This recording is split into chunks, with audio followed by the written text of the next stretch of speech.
नमस्कार। एसपीसी के YouTube platform पर आप सभी का स्वागत है। और मैं हूं मणि और मेरे साथ आप डिफरेंशियल इक्वेशन के सिलेबस को कवर कर रहे हैं। आज हमारा जो टॉपिक है वो है एग्जैक्ट डिफरेंशियल इक्वेशन। हमें आज पढ़ना है एग्जैक्ट डिफरेंशियल इक्वेशन। इसके पहले हम लोगों ने कई लेक्चर कर लिए हैं जिसमें हम लोगों ने होमोजेनियस इक्वेशन और वेरिएबल सेपरेबल, बाकी हमने फॉर्मेशन ऑफ डिफरेंशियल इक्वेशन, इतने टॉपिक को क्या कर लिया है सर, कवर कर लिया है। आज हमें जो टॉपिक पढ़ना है वो है एग्जैक्ट डिफरेंशियल इक्वेशन। अब एग्जैक्ट डिफरेंशियल इक्वेशन क्या होता है, इस पे थोड़ी-सी बात कर लें। तो अगर कोई differential equation m dx plus n dy equal to 0 है, तो एग्जैक्ट वो कहलाएगी if there exist a function of x Y, कोई अगर फंक्शन एक्स वाई हो जिसके पास कंटीन्यूअस पार्शियल डेरिवेटिव हो। जिसके पास क्या हो सर? कंटीन्यूअस पार्शियल डेरिवेटिव हो। अब देखिए थोड़ा ध्यान से कंटीन्यूअस पार्शियल डेरिवेटिव पे, क्योंकि हमें यहाँ पे ज़्यादा बहस नहीं करना है उस पे। उसका रीज़न ये है क्योंकि आपको पार्शियल डेरिवेटिव जो है अगली क्लास में आप पढ़ेंगे तो उसमें अच्छे से आपको समझ में आ जाएगा। लेकिन फिर भी आइए देखते हैं। अगर कोई फंक्शन एफ एक्स वाई है, अगर कोई फंक्शन एक्स वाई का है, तो अगर इसका ये कंटीन्यूअस डिफरेंशियल इसके पास कंटीन्यूअस पार्शियल डेरिवेटिव है, तो सर हम डीएफ क्या लिख सकते हैं? डीएफ को मैं लिख सकता हूँ del F upon del X into D x plus del F upon del Y into D Y. ठीक है, ये लिखा जा सकता है। अगर कोई भी कंटीन्यूअस पार्शियल डेरिवेटिव है तो उसको हम लोग फंक्शन को ऐसे लिख सकते हैं। कहीं ना कहीं इसे सर टोटल डेरिवेटिव भी कहते हैं। क्या कहते हैं सर? Total derivative. हालांकि ये सब चीज़ें जो हैं आपको अगले क्लासेस में पढ़नी है। यहाँ पर थोड़ा सा उसका यूज है, उसको देख लिया जाए। ये डेल क्या है sir? Del sir partial differentiation का साइन है, ये आपको याद रखना है। ठीक है, और अभी हम लोग सीखेंगे कि कैसे पार्शियल डेरिवेटिव निकालते हैं, इसकी बात भी हम लोग करेंगे। तो क्या कर रहा है, अगर कोई function M D x N D Y होगा तो एग्जैक्ट तभी होगा जब एक देयर एग्जिस्ट फंक्शन एग्जिस्ट करे, जो किसका फंक्शन हो सर? एक्स वाई का, जिसके पास क्या हो? कंटीन्यूअस पार्शियल डेरिवेटिव हो। अब देखिए अगर कोई फंक्शन है एफ एक्स वाई, तो हमने क्या बताया sir? D F is equal to हम लिख सकते हैं क्या? Del F upon del X. फिर लिख सकते हैं क्या? D X del F upon del Y और डी वाई। यहाँ पर हमारा जो फंक्शन है M D x plus N D Y, ये है। इसको हम लिख सकते हैं क्या? Del F upon del X D x plus del F upon del Y और डी वाई, ये लिखा जा सकता है सर। इसी को हम लोग ये लिख सकते हैं, यानी इसका जो होगा कंटीन्यूअस डेरिवेटिव जो होगा, पार्शियल डेरिवेटिव जो होगा, एग्जिस्ट करेगा। अब देखिए ध्यान से, तो यहाँ से सर m बराबर क्या आ जाएगा? तो आप कहेंगे sir del F upon del X. n बराबर क्या आ जाएगा? Del F upon del Y. ठीक है, तो ये आपको एक बात याद रखनी है कि m इज इक्वल टू क्या होता है sir? Del F upon del x होता है। और n इज इक्वल टू क्या होता है सर? तो del F upon del Y होता है। ये बात आप अच्छे से याद कर लेंगे। अगर कोई एग्जैक्ट डिफरेंशियल इक्वेशन होगा तो ये कंडीशन होगी। इसी कंडीशन को कहते हैं हम लोग सर सफिशिएंट कंडीशन। क्या कहते हैं sir? Sufficient condition. Sufficient condition ही क्या होती है? जैसे यहाँ पे देखिए नेसेसरी कंडीशन लिखा है। सफिशिएंट कंडीशन का मतलब ये हुआ कि सर हो, जैसे कोई अगर खाना आपको मिल रहा है, खाना खाना है, ठीक है? तो खाना खाने में अगर आपको भाई साहब दाल-चावल मिल जाए, इलाहाबाद के अगर कोई बच्चे हैं और दाल-चावल उनको मिल जाए, तो उनके लिए वो नेसेसरी चीज़ है कि उनको दाल-चावल चाहिए। और अगर सब्ज़ी मिल जाए, तो सब्ज़ी जो है वो सफिशिएंट है। मतलब बात समझ रहे हैं? अगर दाल-चावल है, तो काम जो है तो काम तो चलेगा, दौड़ेगा। ठीक है? लेकिन अगर दाल-चावल नहीं है तो काम चलने वाला नहीं है, यानी कि दाल-चावल नेसेसरी है। और सब्ज़ी रहे या ना रहे, वो सफिशिएंट है। यानी सब्ज़ी मिलेगा तब भी अच्छी बात है, नहीं मिलेगा तब भी अच्छी बात है। उसी तरह सर ये क्या होगा, ये जो कंडीशन हमारी है, ये ये कंडीशन जो होगी हमारी सफिशिएंट कंडीशन होगी। अब आइए देखते हैं कि नेसेसरी कंडीशन क्या होगी। ठीक है? इसको देख लिया जाए। ठीक? अब नेसेसरी कंडीशन को देखने के लिए देखिए, तो क्या है सर कि हमारे पास है कि अगर कोई फंक्शन एग्ज़ैक्ट है, ये मैं ऐसे लिख दूँ, if a function if a function is exact, अगर वो एग्ज़ैक्ट होगा, तो सर ऊपर क्या बताया गया कि वो कंटीन्यूअस होगा, यानी उसके पास कंटीन्यूअस होगी।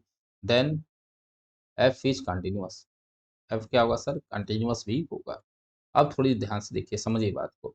तो हम लोग जानते हैं कि m बराबर क्या हो गया? Del F upon del X हुआ सर। और n बराबर क्या हो गया sir? Del F upon del Y.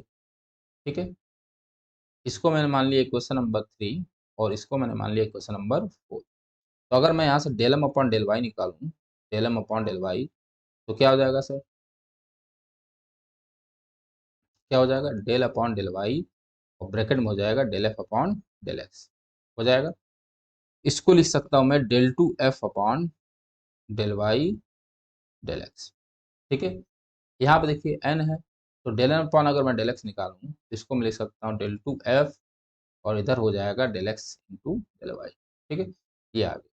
अगर कोई फंक्शन कंटिन्यूअस होता है सर, तो उसका जो ये रिपीटेड डेरिवेटिव आएगी यानी पार्शियल डेरिवेटिव आएगी, वो भी क्या होगी सर? बराबर। यानी कि आपको ये देखिए, यानी कि ये जो इक्वेशन निकल के आया, इसको मैं मान लूँ 5 और 6, तो अगर फंक्शन कंटिन्यूअस होगा सर, तो 5 6 से क्या होगा, मैं यहाँ लिख रहा हूँ, थोड़ा देखेंगे तो हो जाएगा सर क्या कि डेल टू, अगर कोई फंक्शन कंटिन्यूअस है, ये सब बातें पढ़ाई जाएंगी, केवल यहाँ पे थोड़ा सा यूज है, उसको याद रखना है। ये जो होगा इसके बराबर हो जाएगा। ठीक है, डेल वाई डेल एक्स के, ये क्या हो जाएगा सर? इसके बराबर हो जाएगा। कोई भी कंटिन्यूअस फंक्शन लेंगे और देखेंगे तो होगा भी। तो क्या हो जाएगा sir? Del M upon del Y is equal to del N upon del x, ये हो गया। और यही क्या होती है सर? नेसेसरी कंडीशन होती है। अगर कोई फंक्शन कंटिन्यूअस होगा तो ये जरूर होगा, यानी del M upon del Y बराबर del N upon del X जरूर होगा। तो आपको दिमाग में दो बातें तुम्हारी याद रखनी है। पहली बात तो ये कि एम बराबर del F upon del F upon del X, N बराबर del F upon del Y. दूसरी बात याद रखनी है कि अगर फंक्शन एग्जैक्ट है तो del M upon del Y is equal to del N upon del X होगा। बात समझ में आ रहा है? ये जरूर होगा, अगर ऐसा है तभी फंक्शन एग्जैक्ट है, अगर नहीं है तो फंक्शन एग्जैक्ट नहीं होगा। इतनी बात आपको समझ में आई होगी। अब आइए देखते हैं कुछ रिमार्क। रिमार्क नंबर 1 देखिए, कह रहा है कि एन एग्जैक्ट इक्वेशन में बी नॉन एग्जैक्ट, वो हो, अगर कोई एग्जैक्ट इक्वेशन है तो हो सकता है वो नॉन एग्जैक्ट भी हो जाए। कब? If multiply it by function X and Y both, अगर किसी फंक्शन एक्स और वाई से दोनों में क्या किया जाए? गुणा कराया जाए। जैसे मानिए मैंने एक एग्जांपल लिया, x D Y D x plus Y D Y is equal to 0, ये हमारा ने फंक्शन लिया। तो अगर हम इसको compare with M D x plus N D Y से अगर कंपेयर किया जाए तो सर m बराबर कितना आएगा? तो आप कहेंगे m बराबर आएगा x और n बराबर कितना आएगा सर? आएगा y। अब हमको क्या निकालना है सर? अगर ये फंक्शन रिजेक्ट होगा तो सिंपल सी बात है, ये जो नेसेसरी कंडीशन है वो तो होनी ही चाहिए। ठीक है, तो del M upon del Y बराबर del N upon del X होगा। तो आप del N upon del Y निकालिए, del M upon del Y, del M upon del Y निकालिए। अब थोड़ा ध्यान से देखिए, जब भी, अब यहाँ थोड़ा मैं पार्शियल डेरिवेटिव आपको सिखा दूँ। जैसे मानो मेरे पास एक y बराबर है, या जैसे मैंने लिया जैसे मैंने लिया f is equal to x square Y plus Y square, ये लिया। और मैं कहूँ sir del F upon del X निकाल। ठीक है, del F upon del x, ये आपको निकालना है। तो जब आप del F upon del X निकालेंगे तो एक चीज याद रखेंगे, जिसके रिस्पेक्ट में हो रहा है उसी का केवल डेरिवेटिव निकलेगा। बाकी कोई भी वेरिएबल हो सर, उसको एज अ कांस्टेंट ट्रीट आपको करना है। यानी देखिए, अगर हम एक्स के रिस्पेक्ट कर रहे हैं तो वाई होगा कांस्टेंट। अगर वाई कांस्टेंट हुआ तो वाई तो बचेगा, और एक्स स्क्वायर क्या हो जाएगा सर? 2xy प्लस, अब देखिए यहाँ पे केवल वाई स्क्वायर करेंगे तो क्या हो जाएगा सर? 0 हो जाएगा। बात समझ आई? अगर मानिए इसी का मैं del F upon del Y निकालता तो थोड़ा ध्यान से देखिए, X square as a constant treat करते हैं तो एक्स स्क्वायर तो होता है, और वाई का करते हैं यहाँ पे तो वाई का हो जाता है 1, तो 1 लिख दिया। और वाई स्क्वायर का करते तो हो जाता है 2y, ये हो जाता है। मानिए एक फंक्शन में लिया एक्स वाई जेड, ये लिया, और मैं कहूँ डेल एफ अपॉन, तो एक और ऐड कर लेता हूँ इधर एक्स स्क्वायर जेड। अब मैं कहूँ del F upon del X निकालिए। तो जब आप निकालेंगे del F upon del X तो एक्स का केवल होगा, बाकी जो भी वेरिएबल होंगे उसको कांस्टेंट लेंगे, यानी वाई जेड को क्या मानेंगे हम? कांस्टेंट। वाई जेड तो बाहर हो जाएगा और एक्स का किया जाएगा तो 1, यहाँ केवल बचेगा वाई जेड। ठीक है, यहाँ एक्स के रिस्पेक्ट हो रहा है तो एक्स स्क्वायर होगा 2x और जेड कांस्टेंट तो बचेगा जेड, तो ये आ जाएगा। और इसी को अगर मैं del F upon del Y करूँ सर, तो क्या होगा सर? वाई का करेंगे, एक्स जेड जो होगा वो कांस्टेंट हो जाएगा, तो एक्स जेड कांस्टेंट हो गया। वाई का जब किया जाएगा, हम जो डेरिवेटिव निकालेंगे तो वाई का हो जाएगा 1। आगे चलेंगे, क्या आगे कहीं वाई है? नहीं, ये पूरा पूरा क्या बन जाएगा? कांस्टेंट बन जाएगा, तो हो जाएगा 0। बात समझ में आई? और सिमिलरली आप del F upon del Z भी निकाल सकते हैं। यहाँ हो जाएगा एक्स वाई और यहाँ हो जाएगा सर एक्स स्क्वायर। ठीक है, ये हमारा क्या हो गया? ये पार्शियल डेरिवेटिव निकालने का एक तरीका हम लोगों ने छोटा सा सीख लिया। ठीक है, अब थोड़ा ये इधर हम देखते हैं। तो अब चलिए del M upon del Y निकालें। जैसे आप del M upon del Y निकालेंगे तो वाई के रिस्पेक्ट कर रहे हैं और फंक्शन क्या है एक्स, तो हो जाएगा क्या 0, क्योंकि X as a constant treat होगा।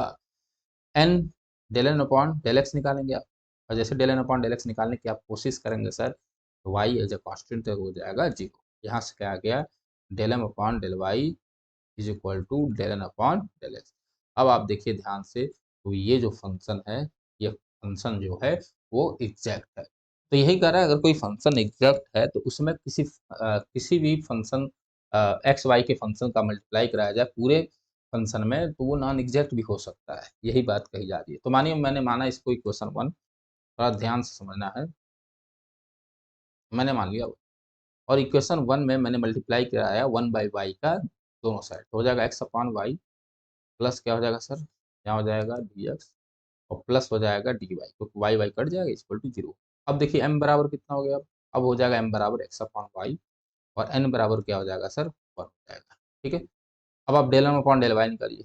जब आप del M upon del Y निकालने जाएंगे sir, del M upon del Y निकालने जाएंगे तो X as a constant treat होगा, और 1/y है तो 1/y का करेंगे तो होगा माइनस वाई स्क्वायर, और इंटू बच जाएगा यहाँ पे क्या, इंटू बच जाएगा एक्स। ठीक है, और जैसे ही आप del N upon del X करेंगे तो सर हो जाएगा 0, और आप देखेंगे तो यहाँ पर del M upon del Y is not equal to del N upon del X. तो देखिए फंक्शन क्या हो गया, नॉन एग्जैक्ट बन गया। यही आपका रिमार्क 1 कहता है। सिमिलरली वाइस वर्सा भी है, रिमार्क 2 वही कह रहा है कि अगर कोई फंक्शन नॉन एग्जैक्ट है तो उसको हम लोग एग्जैक्ट भी बना सकते हैं। ठीक है, उससे क्या बना सकते हैं हम लोग, एग्जैक्ट भी बना सकते हैं। तो चलिए कोई एक नॉन एग्जैक्ट फंक्शन लेता हूँ मैंने लिया है non exact function Y D X minus X D Y is equal to 0। अब चेक करिए सर, m बराबर कितना है, तो आप कहेंगे m बराबर y, n बराबर कितना है तो कहेंगे माइनस एक्स है। और यहाँ गलती मत करिएगा, माइनस एक्स होगा, ये नहीं कि केवल x ले लें भाई, इसको कंपेयर करना है आपको m D x plus N D Y से। ठीक है, इससे कंपेयर करना है। जैसे हम कंपेयर करेंगे तो m बराबर हो जाएगा y और n बराबर क्या हो जाएगा सर माइनस एक्स। अब आप del M upon del Y करिए, तो जैसे आप del M upon del Y करेंगे सर तो होगा 1, लेकिन आप जब del N upon del X करेंगे तो होगा -1। होगा कि नहीं सर, बोलिए। जी सर, -1 होगा। और आप देखेंगे कि del M upon del Y is not equal to del N upon del x. ये बात आपको, मेरी भावनाएं जो हैं, आप लोग बिल्कुल क्या कर लिए होंगे, समझ लिए होंगे। अब देखिए, अब कह रहा है कि अगर इस फंक्शन में, ये जो फंक्शन है Y D X minus X D Y, इसमें किसी फंक्शन एक्स वाई के फंक्शन का मल्टीप्लाई कराएं तो ये एग्जैक्ट हो सकता है। अब वो होगा क्या, मैंने माना कि वो 1/y² माना क्या होगा, 1/y²। अभी आप ये निकालना भी सीखें, तो 1/y² का मल्टीप्लाई करिए। मान लिया मैं इक्वेशन 1 है, तो 1/y² का दोनों साइड मल्टीप्लाई कराएंगे। जैसे कराएंगे मैं डायरेक्ट लिख रहा हूँ, तो बचेगा नीचे यहाँ पे 1/y, यहाँ बचेगा sir D X minus X upon Y का स्क्वायर, और यहाँ बचेगा डी वाई इक्वल टू 0। अब थोड़ा देखिए, तो m बराबर आ जाएगा कितना 1/y, n बराबर आ जाएगा कितना minus X upon Y square. अब आप del M upon del Y करिए, del M upon del Y जैसे करेंगे आप, ये हो जाएगा -1/y², और यहाँ पर del N upon del X करेंगे तो सर एक्स के रिस्पेक्ट कर रहे हैं, केवल एक्स का होगा 1, और ये जो -1/y² एज अ कांस्टेंट हो जाएगा, तो बच जाएगा। अब देखिए यहाँ पर del M upon del Y बराबर क्या हो गया, del N upon del x हो गया। ठीक है, अब यहीं पे एक नोट भी है, हालांकि आगे अगली क्लास में उसको भी पढ़ेंगे, लेकिन थोड़ा सा यहाँ देख रहे हैं। जब किसी नॉन एग्जैक्ट फंक्शन में जब किसी फंक्शन का हम लोग मल्टीप्लाई कराते हैं और वो फंक्शन एग्जैक्ट हो जाता है, फंक्शन क्या हो जाता है, एग्जैक्ट हो जाता है, तो जिस फंक्शन से हम लोग ने मल्टीप्लाई कराया है उस फंक्शन को हम लोग कहते हैं आई एफ। क्या कहते हैं, आई एफ का मतलब होता है इंटीग्रेटिंग फैक्टर। और यहाँ पर हमने इंटीग्रेटिंग फैक्टर क्या होगा 1/y², क्योंकि हमने 1/y² से इसमें क्या कराया है सर, मल्टीप्लाई कराया है। फिर बात सुनेंगे 1 मिनट, ये भी जरूरी है। फिर देखेंगे ध्यान से कि किसी भी नॉन एग्जैक्ट डिफरेंशियल इक्वेशन में जिस किसी फंक्शन का मल्टीप्लाई कराने के बाद उस वो फंक्शन एग्जैक्ट में बदल जाए, तो जिस फंक्शन से हमने अपने फंक्शन का मल्टीप्लाई कराया, तो वो फंक्शन जो है वो कहलाएगा इंटीग्रेटिंग फैक्टर। तो इसे हम लोग क्या कहेंगे, यहाँ पर 1/y² से कराया तो इंटीग्रेटिंग फैक्टर कहलाएगा। क्या यहाँ पे इंटीग्रेटिंग फैक्टर 1/y होगा, नहीं सर, क्यों, क्योंकि हम लोग एग्जैक्ट से नॉन एग्जैक्ट बना रहे हैं, तो वो इंटीग्रेटिंग फैक्टर नहीं कहलाएगा। इतनी बातें आपको समझ में बिल्कुल आई होगी। ठीक है, रिकॉल कर लेते हैं एक बार। सबसे पहले आपको दो बातें याद रखनी है। पहली बात तो यहीं पे कि m बराबर होता है डेल एफ, m बराबर होता है क्या, del F upon del X, n बराबर del F upon del Y. ठीक है। और एक बात आपको ये याद रखना है, नेसेसरी कंडीशन कि del M upon del Y is equal to del N upon del x. ये बातें आप बहुत ही अच्छे से याद रखेंगे। चलिए हम लोग एक क्वेश्चन लगाते हैं और हम लोग सोल्यूशन निकालते हैं एग्जैक्ट डिफरेंशियल इक्वेशन का। चलिए, तो मैंने लिया क्वेश्चन 2xy dx, और ध्यान से देखना है, plus X square plus 3y² dy is equal to 0। हमने एक ये फंक्शन लिया, ये हमारा क्वेश्चन गिवन है, इसको सॉल्व करना। सबसे ये एग्जैक्ट डिफरेंशियल इक्वेशन है कि नहीं है, सबसे पहले हम लोग ये चेक करें। चलिए देखते हैं। तो हम कंपेयर करेंगे, कंपेयर विथ इससे कंपेयर करेंगे sir, M D x plus N D Y से। ठीक है, इज इक्वल टू 0 से। तो m बराबर कितना होगा, तो आप कहेंगे होगा 2xy। n is equal to कितना होगा, तो आप कहेंगे एक्स स्क्वायर प्लस 3y का स्क्वायर। अब आप del M upon del Y निकाल लीजिए। तो del M upon del Y निकालेंगे तो y की रिस्पेक्ट करेंगे तो y का हो जाएगा 1, और कांस्टेंट एक एजा बचेगा 2x। ये बात आपको समझ में आ गई होगी। और del N upon del X जब किया जाएगा सर, तो एक्स स्क्वायर का होगा 2x, और 3y², ये पूरा कांस्टेंट ही बन जाएगा क्योंकि यहाँ पर कोई x है नहीं, तो ये हो जाएगा 0, तो बचेगा यहाँ पर 2x। ठीक है, यहाँ से देखिए, तो देयरफॉर क्या हो गया, इसको मान लेता हूँ मैं इक्वेशन नंबर 2 और इक्वेशन नंबर 3। फ्रॉम 2 एंड 3 या डायरेक्ट लिख लेता हूँ। तो therefore del M upon del Y is equal to del N upon del X. ठीक है, ये हो गया।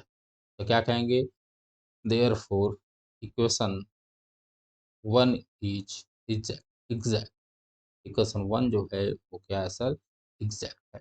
ठीक है, अब एग्जैक्ट जैसे हुआ तो अब हम लोग इसका सोल्यूशन निकालेंगे। ठीक है, क्या निकालेंगे सर, सोल्यूशन निकालेंगे। ठीक, आइए हम लोग सोल्यूशन निकालते हैं।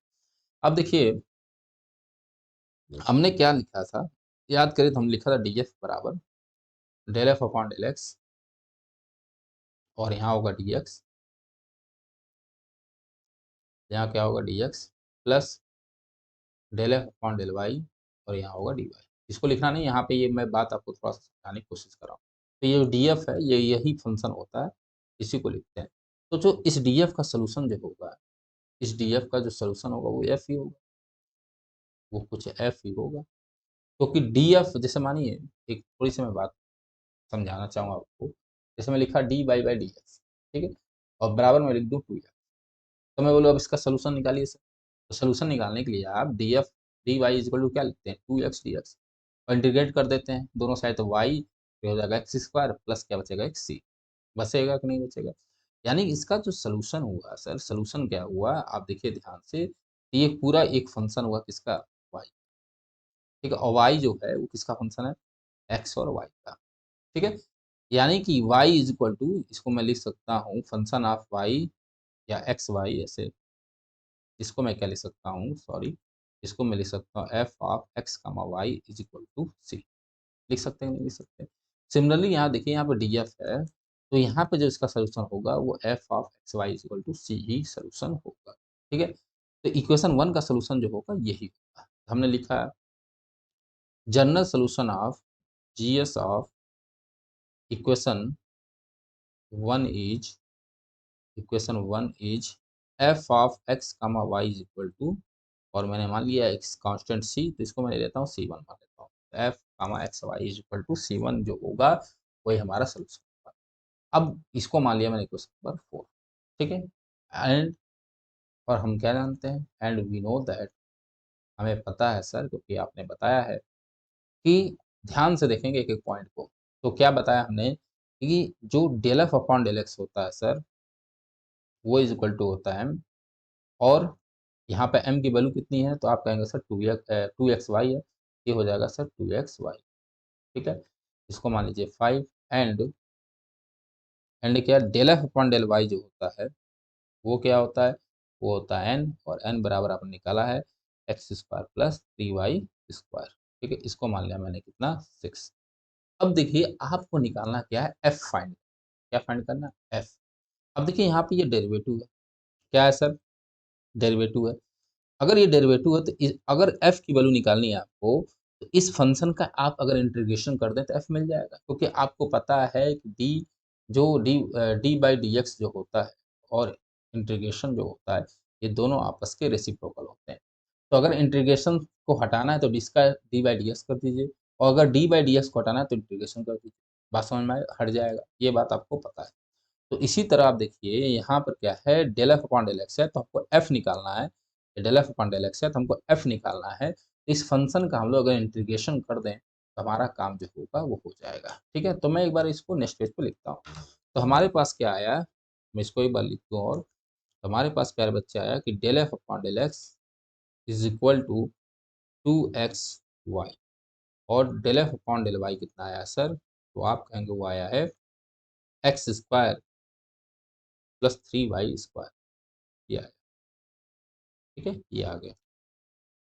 और ये है, एक मिनट, हाँ ठीक है, इसको मैंने मान लिया 5, और सर इसको कितना मान लेंगे आप? तो मान लें हैं आपने 6। अब इसको करना है, तो अब देखिए मेरी बात को ध्यान से। तो मैंने लिखा इंटीग्रेटिंग इंटीग्रेटिंग इक्वेशन 5 पार्शियली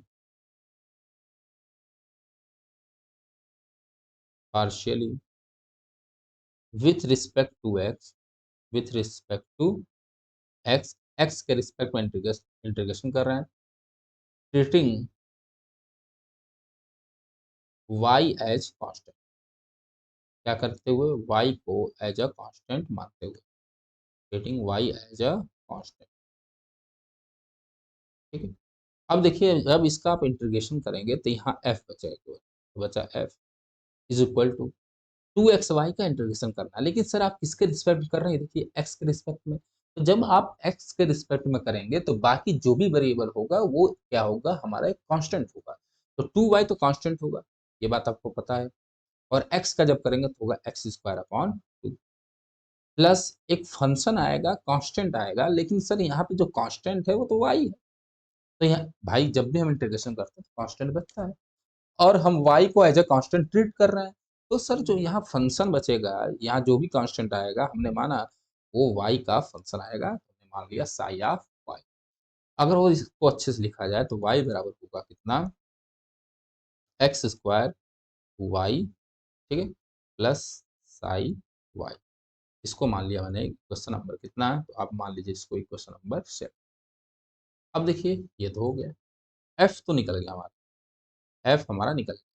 ठीक है, क्योंकि मैंने बताया कि सोल्यूशन क्या होगा इसका, f of x y is equal to c. ठीक है, ये होगा, तो एफ तो निकल गया। लेकिन एक चीज़ हमें डिस्टर्ब कर रही है, ये जो साई वाई है ना, यही हमको डिस्टर्ब कर रही है। तो हमको चाहिए कि साई वाई है क्या, इसका भी पता हम लोग निकाल रहे हैं। चलिए इसका भी पता लगाते हैं। अब देखिए हमारे पास एक इक्वेशन ये था, इसका यूज तो कर लिया हम लोगों ने। अब एक इक्वेशन ये भी है, इसका भी यूज कर लिया जाए। तो क्या करेंगे सर? लिखेंगे differentiating equation 7 with respect to equation 7 partially, आप लिख लीजिए या तो डिफरेंस की partially equation 7 with respect to किसके रिस्पेक्ट में करना होगा? सर देखिए यहाँ पर y है, तो विथ रिस्पेक्ट टू y। ठीक है, जब y के रिस्पेक्ट करेंगे तो x क्या होगा? कांस्टेंट। तो यहाँ हो जाएगा del F upon del y, क्योंकि y के रिस्पेक्ट कर रहे हैं, और x कांस्टेंट होगा तो एक्स स्क्वायर हो जाएगा, y का करेंगे तो 1 हो जाएगा, प्लस ये पूरा फंक्शन y का है तो इसका भी होगा। अगर ये x का हो तो 0 हो जाता है, देखिए पूरा फंक्शन y का है तो इसका भी होगा, तो हमने माना ये साइड एस y। ठीक है, side dash y, side dash मतलब समझ ही रहे हैं आप लोग, डैश का मतलब होता है भाई साहब क्या है? तो d f upon d Y. ठीक है, ये है, ये हो गया साइड डैश वाई। ठीक है, ये हो जाएगा। यहाँ तक किसी कोई दिक्कत नहीं? सर कोई दिक्कत नहीं। ये हो गया क्वेश्चन नंबर 8। तो फ्रॉम सिक्स सिक्स से देखिए del F upon del y कितना है? X square plus 3y, put कर दीजिए वैल्यू। तो x square plus 3y square is equal to x square plus psi dash y. X square से x square cancel, psi dash y बराबर कितना आ गया? 3y square. ये आ गया। ठीक है, अब देखिए ध्यान से, यहाँ तक आप तो करेंगे, लेकिन यहाँ पर अपने उत्तर की जांच भी कर सकते हैं। अगर साई डैश वाई बराबर कुछ एक्स आ रहा है, कुछ एक्स बच रहा है, भाई ये तो फंक्शन वाई का, लेकिन एक्स यहाँ अगर बचे तो समझ लिया कि कुछ गलतियाँ हैं, उस गलतियों को आप तुरंत सुधार लीजिएगा एग्जाम। ठीक है, बाकी एक और तरीका बताएंगे जो आसान तरीका है, लेकिन कई यूनिवर्सिटीज़ जो है ना, जैसे इलाहाबाद यूनिवर्सिटी हो गया, बाकी जगह तो वो कॉन्सेप्ट लेते हैं, लेकिन इलाहाबाद यूनिवर्सिटी जो है इसको लेकर ज़्यादा चलती है, तो उस पर थोड़ा ध्यान देना। ठीक है, इस मेथड पर ज़्यादा उनका ध्यान रहता है, इस मेथड को ही मान देखिए, वो भी मेथड सही है, वही वो भी है, वो भी इसी से आया हुआ है, लेकिन ये क्या है, ब्रॉड रूप है उसका, वो छोटा सा रूप है, अभी थोड़ी देर में उसको बताएंगे, बाकी लोग उसको वही लगाएंगे, कोई दिक्कत नहीं है, लेकिन इलाहाबाद यूनिवर्सिटी के बच्चे इसको देखेंगे। ठीक, अब देखिए मैंने क्या बताया कि अगर साइड एस वाई बराबर 3y² आया है, लेकिन साइड एस वाई बराबर अगर यहाँ कुछ एक्स बचता है तो आप कुछ गलत कर रहे हैं, आप तुरंत ऊपर जाकर चेक कर लीजिएगा। ठीक है, अगर यहाँ y² बचा तो भाई साहब सब सही है, चलिए आगे देखते हैं। लेकिन हमें चाहिए था क्या इस सेवंथ में चाहिए था हमको साई ऑफ वाई, लेकिन यहाँ डैश आ गया। जैसे डैश आया सर, तो इसको कर दिया जाए, क्या कर दिया जाए, वाई के रिस्पेक्ट में सर इंटीग्रेट कर दीजिए। तो integrating with respect to y, ठीक है, और जैसे इंटीग्रेट करेंगे इसको, integrating with respect to y, y के रिस्पेक्ट में, और जैसे ही वाई के रिस्पेक्ट में जब आप इंटीग्रेशन करेंगे तो यहाँ से साइड एस हट जाएगा, तो बचेगा साई वाई, और जब इसका करेंगे तो वाई क्यू अपॉन 3, तो बचेगा केवल वाई क्यू, और यहाँ क्या बचेगा, एक कांस्टेंट C2। ये बात आप लोग को पता है, तो ये बच गया। अब इसको मान लीजिए क्वेश्चन नंबर 9। तो फ्रॉम 9, अब क्वेश्चन लग गया हमारा, फ्रॉम 9 इक्वेशन 7 क्या इम्प्लाई करेगा कि function f is equal to x² y plus y cube plus C2, ये हुआ। अब ये तो f निकल गया, काम हमारा 35 हो गया है, क्योंकि हमारा सोल्यूशन क्या है, 4 से f ऑफ x बराबर C1, तो therefore general solution GS is f of x y is equal to C1।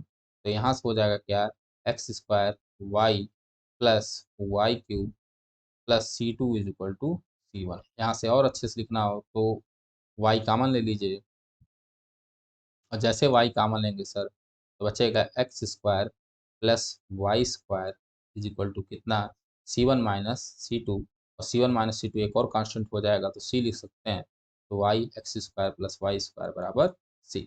आशा करते हैं आपको ये बात पूरी तरह से समझ में आई होगी। यही हमारा क्या होगा, ओवरऑल सोल्यूशन होगा। यही क्या होगा, y बराबर x² प्लस y², ये होगा हमारा ओवरऑल सोल्यूशन होगा। आशा करते हैं ये पूरी बात आपको समझ में आई होगी। करना क्या है, एक दो क्वेश्चन लगाएंगे तो आपको समझ में आ जाएगा। अब चलिए इसी का हम लोग शॉर्ट फॉर्म देख लेते हैं। ठीक है, शॉर्ट फॉर्म क्या करता है कि अगर कोई फंक्शन एग्जैक्ट होगा तो उसका एक फार्मूला है, फार्मूला क्या है उसको देख लिया जाए। फार्मूला ये है कि इंटीग्रेशन, यहाँ लिखेंगे y एज कांस्टेंट, y को एज ए कांस्टेंट ट्रीट करेंगे आप।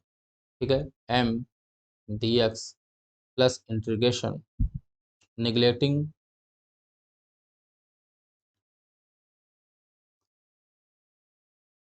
निगलेटिंग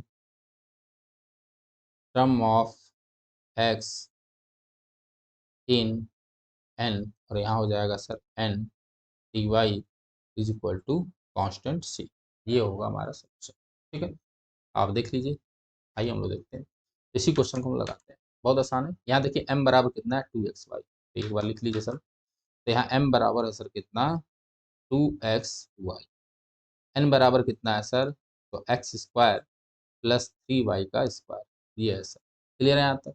अब थोड़ा ध्यान से देखिए, तो यहाँ पे m तो रखिए, तो यहाँ हो जाएगा इंटीग्रेशन 2xy dx।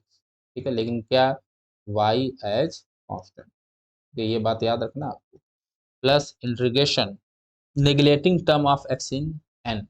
तो neglecting term of x, n में जो भी x का टर्म है उसको निगलेक्ट कर दीजिए। देखिए यहाँ x² को निगलेक्ट कर दीजिए, तो हो जाएगा ये 3y², ये हो जाएगा dy इक्वल टू c। अब इंटीग्रेशन करिए, y को कांस्टेंट मानिए, तो जब x² करेंगे तो होगा x² अपॉन 2, और 2y पूरा पूरा कांस्टेंट हो जाएगा, तो ये बचेगा ये, प्लस क्या हो जाएगा सर, यहाँ करेंगे तो होगा y³ is equal to c। अब यहाँ से 2 से 2 कट गया, और x² y plus y³ is equal to c। ये देखिए ओवरऑल सोल्यूशन आ गया है कि नहीं, देखिए थोड़ा सा फार्मूला याद रखना है, और सोल्यूशन निकल जाएगा। लेकिन मज़ा इसमें है अगर देखा जाए कि कॉन्सेप्ट कहाँ से बिल्डअप हो रहा है सर, तो ये जो है पूरे कॉन्सेप्ट आपका बिल्डअप कर दे रहा है, तो ध्यान थोड़ा ज़्यादा देखिएगा, दीजिएगा यहाँ पर यूज़ चल कर लीजिएगा चाहे भैया इसका। ठीक है, अगर उसका उस पर ध्यान दे दिए तो आपका एक कॉन्सेप्ट जो है वो पूरी तरह से बिल्डअप होना शुरू हो जाएगा। अब यहाँ पे देखिए अगर यहाँ पे भी x होता है, मानो अगर n में यहाँ पे भी x होता है, तो इस पूरा नेगलेक्ट हो जाता। तो ये n जो यहाँ पे n लेते, यहाँ पे n लेते वो 0 होता फिर। ये बात याद रखना है। जहाँ भी x हो सबको नेगलेक्ट कर देना है, n के लिए यहाँ पर इस बात का ध्यान आपको देना है। चलिए, आशा करते हैं आपको ये बात समझ में आई होगी। चलिए एक और नेक्स्ट क्वेश्चन लेते हैं, उसको लगाते हैं।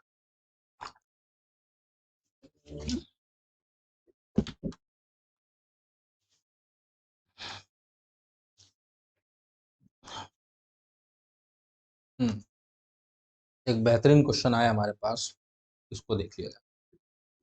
क्वेश्चन ये कह रहा है कि x dx plus y dy is equal to a square x D Y, ठीक, माइनस वाई डी एक्स ना, और ये हो जाएगा नीचे x square plus Y square.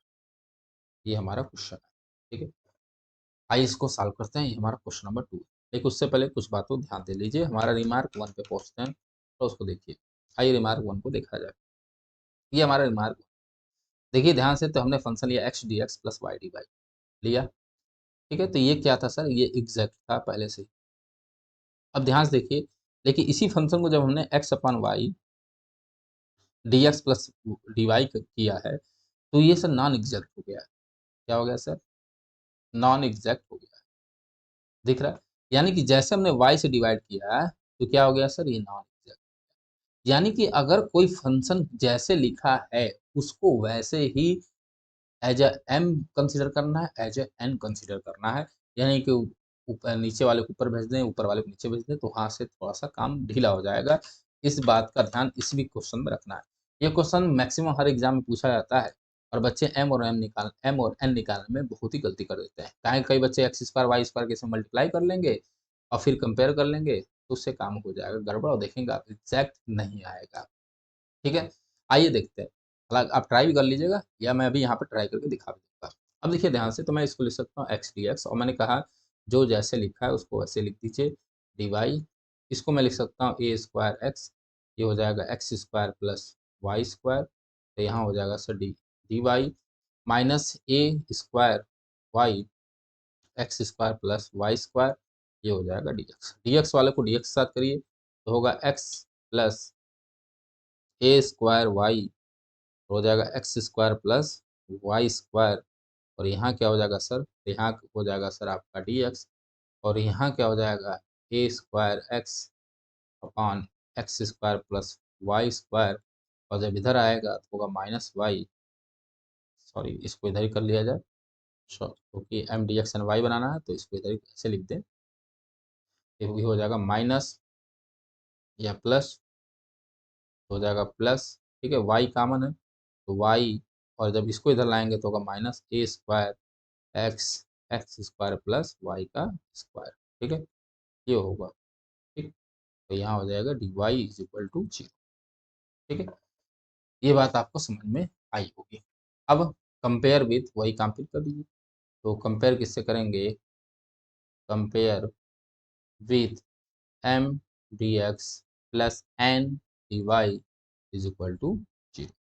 M is equal to कितना आएगा, x plus a square y x square plus y का स्क्वायर।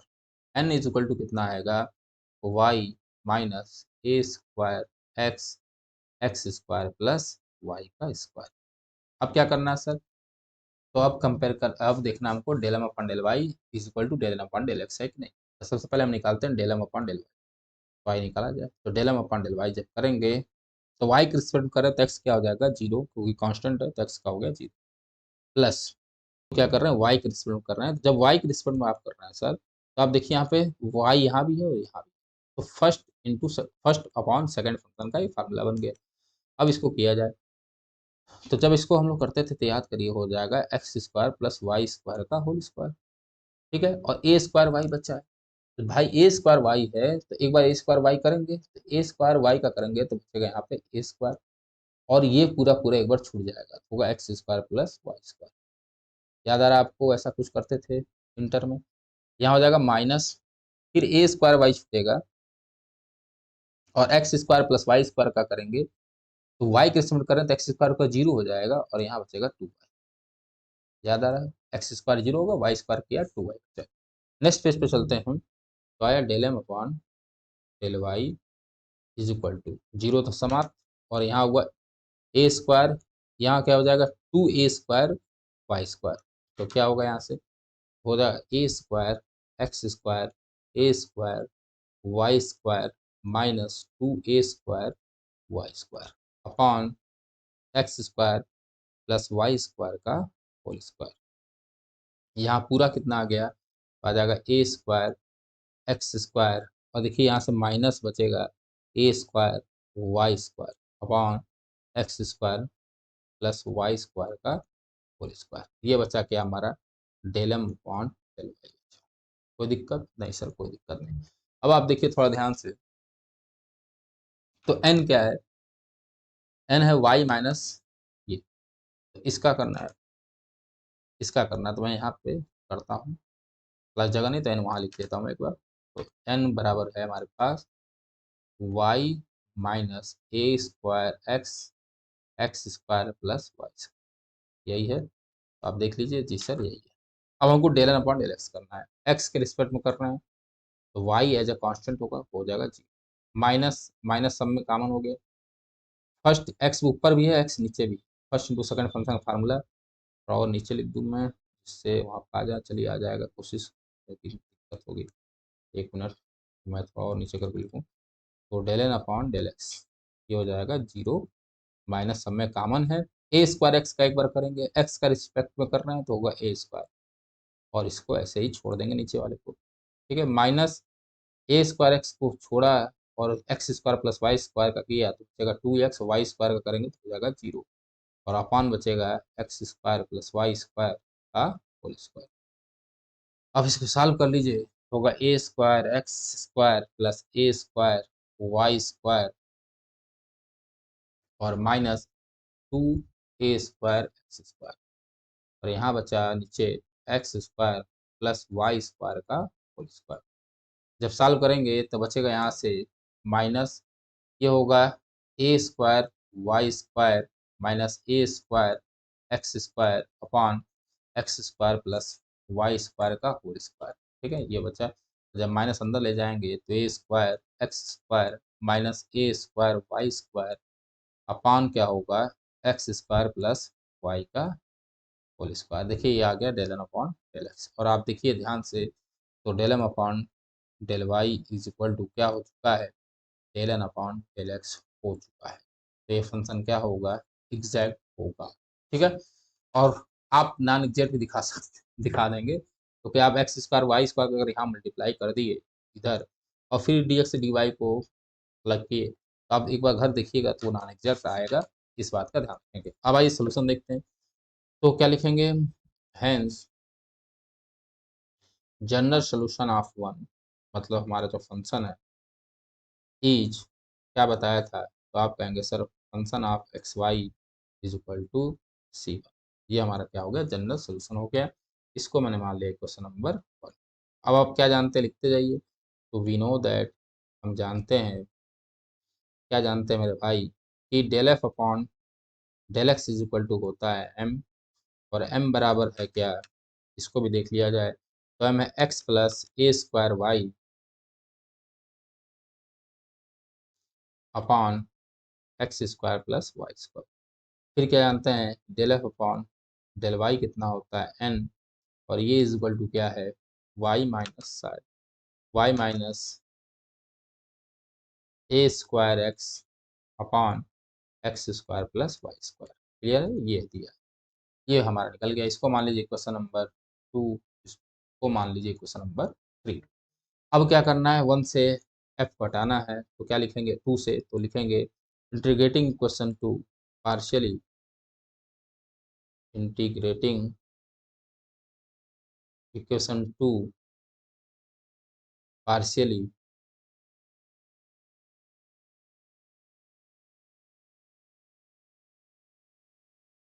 विथ रिस्पेक्ट टू, किसके रिस्पेक्ट में सर?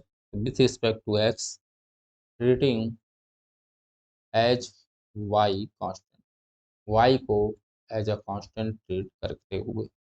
तो करिए, तो होगा एफ इज इक्वल टू, थोड़ा ध्यान से देखिए, इंटीग्रेशन कर रहे हैं आप किसके रिस्पेक्ट में सर? तो एक्स के रिस्पेक्ट में।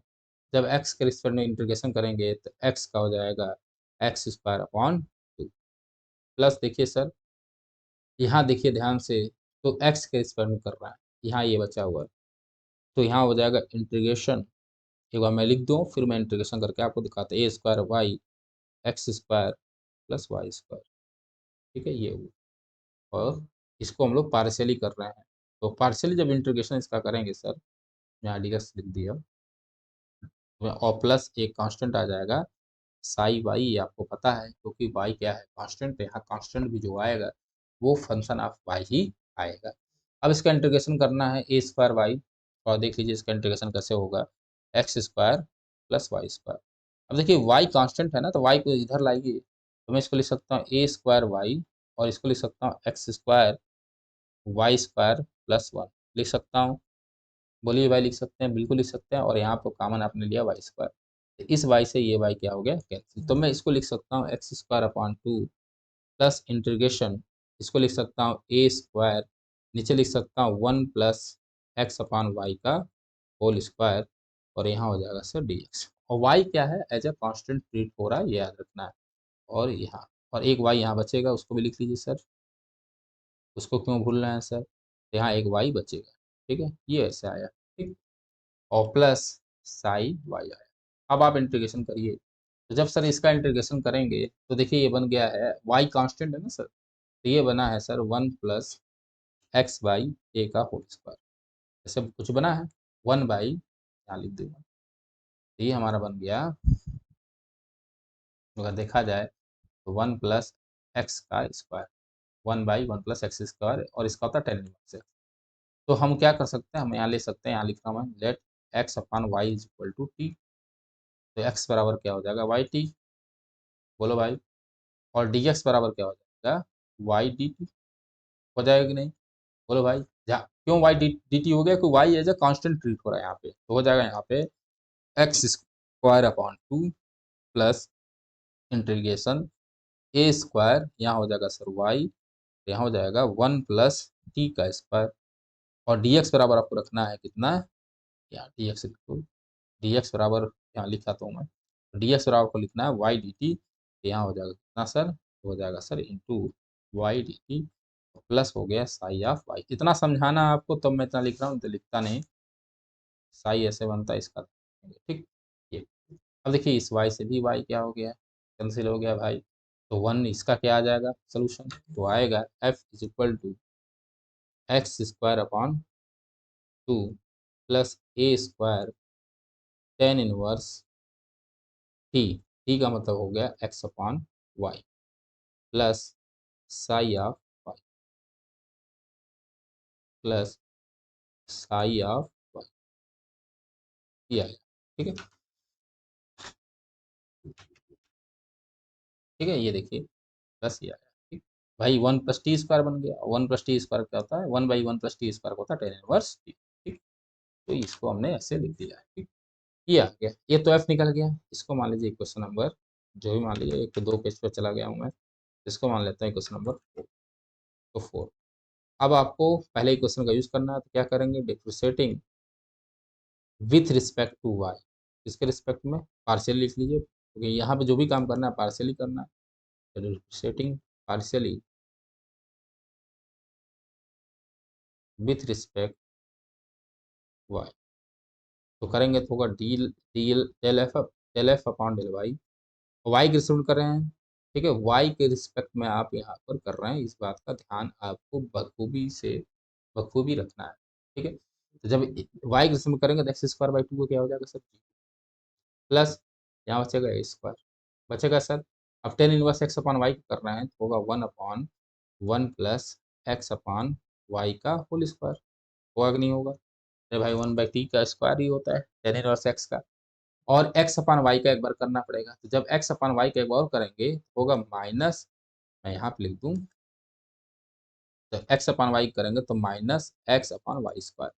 क्यों? क्योंकि एक्स का तो एक्स हो जाएगा और वन अपान वाई तो हो जाएगा minus one by y square, plus हो जाएगा साइन डैश वाई हो जाएगा। यहाँ से आया sir del F upon del Y is equal to a square, यहाँ मैं लिख सकता हूँ इसको वन अपॉन वाई का स्क्वायर ऊपर चला जाएगा, हो जाएगा वाई स्क्वायर, ठीक है, और यहाँ हो जाएगा x square plus Y square. ठीक बच्चा, यहाँ पे एक बच्चा माइनस, तो यहाँ आ गया माइनस, और यहाँ फिर बच्चा एक्स अपॉन वाई स्क्वायर। इस वाई स्क्वायर से वाई स्क्वायर भी क्या हो गया, कैंसिल, ओवरऑल बचा माइनस ए स्क्वायर, इसको यहाँ पे, और प्लस यहाँ पे बचेगा साइड एस वाई। ओवरऑल बचा क्या, minus a square x upon x square plus Y square plus side s y, और यहाँ बचा del F upon del, value put कर दीजिए del F upon del y का, तो del F upon del y आया है y minus a square x upon this, तो रखिए y minus a square x upon x square plus Y square is equal to, फिर बचेगा minus a square x x square plus Y square, और फिर बचेगा plus psi dash Y. आप देखिए ये क्या हो गया, कैंसिल, और साई डैश वाई बराबर कितना आ गया सर, वाई आ गया। आया कि नहीं आया? और जैसे केवल वाई बच रहा है ना, एक्स नहीं आ रहा ना साथ में, तो भाई यहाँ तक आपने काम बहुत ही अच्छे से किया है, ये बात आपको पता है, ठीक है। अब साई डैश वाई बराबर वाई आया, तो साई वाई निकालना है, साई वाई कैसे निकालेंगे, मैं यहाँ पे इक्वेशन क्वेश्चन लिख नहीं रहा हूँ अब, इतना आप लोग समझदार तो हैं। तो साई वाई कैसे निकलेगा सर, इसको एक बार इंटीग्रेशन कर लीजिए, जैसे इंटीग्रेशन करेंगे तो होगा psi y is equal to y square upon two, plus बचेगा यहाँ पर सी टू, ठीक है। इसको मान लेता हूँ एक इक्वेशन, तो इसको मान लिया हमने फाइव, तो फ्रॉम फाइव फोर क्या इम्प्लाई करेगा, फोर बन जाएगा हमारे पास f is equal to x square upon two plus a square tan inverse x upon y plus Y square upon two, और प्लस बचेगा यहाँ पर सी टू, ठीक है। ये हमारा एफ बचा। ओवरऑल सोल्यूशन क्या होता है, तो ओवरऑल सोल्यूशन होता है f of x comma Y is equal to c, c one, यही हमने माना है, देखिए यहाँ पे यही तो सोल्यूशन होता है। कहाँ लिखा आपने सर, ये इस पेज पे लिखा है, क्या सोल्यूशन माना है, f is equal f of x y is equal to c one. यहाँ पे एफ ऑफ एक्स वाई की वैल्यू रख देंगे, वही हमारा सोल्यूशन हो जाएगा। तो वैल्यू क्या होगी, वैल्यू जो होगी वो हो जाएगी x square upon two plus a square tan inverse x upon y plus Y square upon two, और c two c plus c two is equal to क्या हो जाएगा सी, ओवरऑल ए सी वन मिल जाएगा, बचेगा x square upon two plus a square tan inverse x upon y plus Y square upon two is equal to c. यही हमारा क्या होगा, ओवरऑल सोल्यूशन आपको मिल जाएगा, ठीक है। इतनी बात आपको समझ में आई होगी। इसी क्वेश्चन को हम लोग अपने शॉर्टकट तरीके से भी लगा सकते हैं। चलिए देखते हैं, शॉर्टकट तरीका देख लेते हैं, तो इसी पेज पर देख लिया जाए। तो एम कितना आया है और एन कितना है, इसको लिख लिया जाए। तो एम आया है x plus a square y, और ये आया है x square plus Y square. N कितना आया सर, एन हमारे पास आया है y minus a square x x square plus Y square, ये आया सर, ठीक।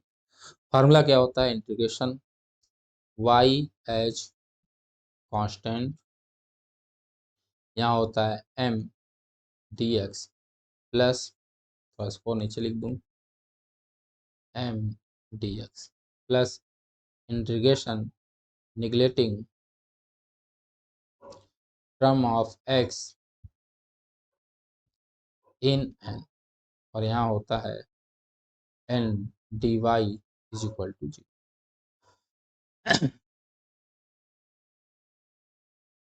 तो एम डी एक्स रखिए, वाई क्या है यहाँ पे, कांस्टेंट है, ऐसे मैं लिख दे रहा हूँ, ठीक है।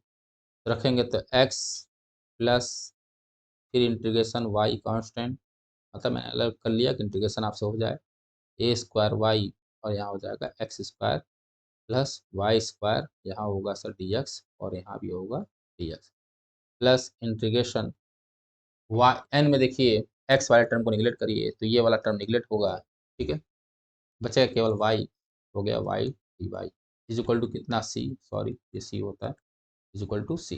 तो इसका करेंगे, अब वाई जब कांस्टेंट है तो उससे कोई यहाँ फर्क पड़ने वाला नहीं, तो एक्स स्क्वायर अपॉन 2 हो जाएगा प्लस, क्योंकि डी एक्स है ना यहाँ पे इसलिए वाई कांस्टेंट है और इसका हम लोग कर रहे हैं, तो फिर वही फार्मूला लगाइए, तो भाई साहब ए स्क्वायर जो होगा वो बाहर आ जाएगा, ओवरऑल इसको हम लिख सकते हैं, क्योंकि अभी आपको ये बताया इसका इंटीग्रेशन, या मैं डायरेक्ट कर दूं आप कहिए तो सर, जब इसका इंटीग्रेशन करेंगे एक बार बता ही देता हूँ, मेरा भी मन मानता नहीं ना। तो वाई स्क्वायर कॉमन ले लीजिए, वाई स्क्वायर को कॉमन ले लीजिए, तो कहाँ गया, तो यहाँ बचेगा integration 1/1 plus x upon Y का होल स्क्वायर, और यहाँ वाई स्क्वायर कॉमन है तो एक वाई से एक वाई कैंसिल, यहाँ बचेगा सर वाई और ये बचेगा डी एक्स, ठीक है, प्लस इसका करेंगे तो होगा y square upon 2 is equal to c. अब ओवरऑल जब एक्स अपॉन वाई बराबर टी ले लीजिएगा, जितना तो पता ही आपको, तो बचेगा x square upon 2 plus a square tan inverse x upon y plus Y square upon 2 is equal to c. देखिए इससे भी आपका सोल्यूशन तुरंत निकल गया है, ठीक है, बाकियों को ये लगाना है, अगर आप इलाहाबाद यूनिवर्सिटी के छात्र हैं तो आपको ये पूरा प्रोसेस करना है। देखिए रिजल्ट दोनों का सेम आया, ठीक है। तो आशा करते हैं आपको आज की वीडियो पसंद आई होगी, जिसमें हम लोगों ने आज एग्जैक्ट डिफरेंशियल इक्वेशन को पढ़ा और आपको बहुत अच्छे से समझ में आया होगा। अगर वीडियो समझ में आए तो कृपया करके इसको शेयर करिए और ऐसे ही हमारे साथ डिफरेंशियल इक्वेशन को पढ़ते रहिए। बाकी आपके और भी टॉपिक जो हैं वो कंप्लीट कर दिए गए हैं। धीरे धीरे इस चैनल पे पूरा जो यूजी का सिलेबस है उसको कवर कर दिया जाएगा, और आपने साथ दिया तो यहाँ पर और अच्छे कंटेंट के साथ हम लोग आपके पास मिलेंगे। तब तक के लिए जय हिंद, जय भारत। मिलते हैं हम लोग कल अपने नेक्स्ट टॉपिक के साथ।